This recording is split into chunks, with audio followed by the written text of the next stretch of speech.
જય માતાજી મિત્રો, સૂર્યોદય પ્રાકૃતિક ફાર્મ, રાણીધાર, તાલુકો મેંદરડા, જિલ્લો જુનાગઢ.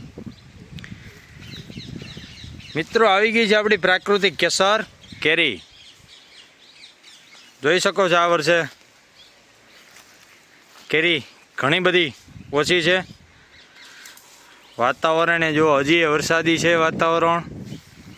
વરસાદ આ વર્ષે કટકે કટકે થઈ રહ્યો છે, પણ આપણે એટલું બધું નુકસાન કાંઈ છે નહીં ને. કેરી પાકી ગઈ છે તો સરગવાની સિંગોઈ મિક્સ પાક તરીકેમાં છે એ ટીંગાઈ છે. આ છે આપણી કેસર કેરી.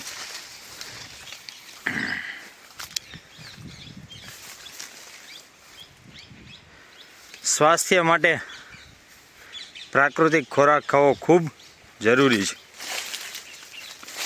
અને ખાસ મારે આજે વાત એ કરવી હતી કે ભાઈ, બધા વહેલી કેરી બહુ માગતા હોય છે. તમે હરેકના વિડીયો ફોટો કોઈ બી જોજો, તેમાં ક્યારેય એના બગીચામાં હાંખ પડેલી ના હોય અને કેરી ઉતારતા હોય, એકદમ કાચું ફળ હોય ને કેરી ઉતારીને આપી દે, તો એનો કોઈ મતલબ નથી. એમાં પેસ્ટિસાઇડનો સ્પ્રે મારી પછી કેરી પકવતા હોય છે. આ તમે નેચરલી જોઈ શકો છો કે હું ક્યાંય એમાંથી વીણીને લઈ આવેલો નથી કે કાંઈ નથી. આમાંથી એ કેરી મેં અત્યારે ઉતરી ગઈ છે. આગળ ઢગલો તમને હું બતાવીશ. આ કેરી ઉતરી ગઈ, પણ આમાં તમે જુઓ નીચે કેટલી પાકેલી કેરી પોપટ પંખીની બધાની ખાધેલી છે. આ નેચરલી ટેસ્ટ આવે. નેચરલી કેરી જ્યારે પાકે ત્યારે જ આને ઉતારવી જોઈ, અને તે પછી જ કેરી ખાવાની મજા છે એ આવતી હોય છે. અને એ જ સ્વાસ્થ્ય માટે સારું છે. બાકી તો પેસ્ટિસાઇડ ઇથરાઇલ મારી અને કેરી પકવી અને આપતા હોય. અમને પણ મિત્રોના ફોન આવે કે ભાઈ કેરી આપો, કેરી આપો. પણ જ્યાં લગી નેચરલી કેરી ન પાકે ત્યાં લગીને આપણે કેરી આપી શકીએ નહીં. જો કેટલા બધા ગોઠલા અંદર પડેલા તમે જોઈ શકો છો. તો આમાં આંબે પણ ટીંગાય છે. ના, પોપટનો અવાજ તમે નેચરલી સાંભળી શકો છો. તો આ કેરી ઉતારવાનું ચાલુ કર્યું છે. આજે આ એક વીણી ઓર્ડર પ્રમાણે ઉતારીને આપી દીધી છે. અમે પછી નેક્સ્ટ 5 થી 7 દિવસમાં કે અઠવાડિયામાં કેરી ઉતરશે. તો જે કોઈ મિત્રોને જોતી હોય એ અગાઉથી આપણને ઓર્ડર લખાવી શકે છે. ઓર્ડર ઉપર કેરી ઉતારી ને મોકલતા હોય. જો આ નેચરલી જે ખાધેલી હોય આવી કેરી જ્યારે પાકે ત્યારે જ આને ઉતારી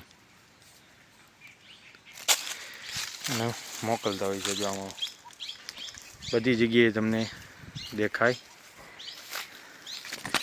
છે કે કેરી આંખ પડી છે પછી પાકેલ. આ વર્ષે જો આવી રીતના ઘણા ખાલી પણ છે. તો વિડીયો પૂરો જુઓ અને આગળના મિત્રોને, તમારા મિત્રોને આગળ શેર કરો. રૂબરૂ મુલાકાત લેજો, વધારે મજા આવશે. અને આખા ગુજરાતમાં કોઈ બી જગ્યાએ હોમ ડિલિવરી આપણે, હોમ ડિલિવરી મતલબ તમારા જે તાલુકો કે જિલ્લો જે તમારું ગામ હોય ત્યાં મહાસાગરની ઓફિસ અથવા એસટી બસ સ્ટેશને તમારે ત્યાં લેવા જવી પડશે. ત્યાં લગીને આપણે મોકલાવી દેશું.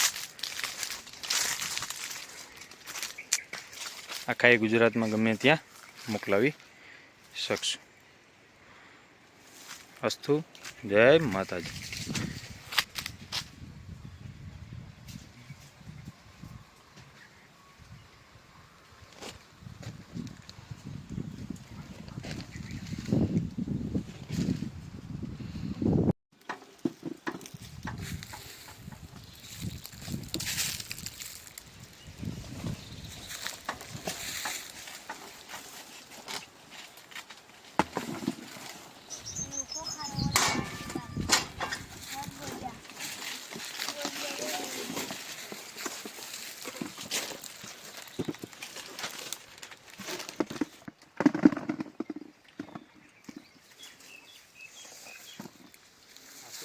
તો લેવા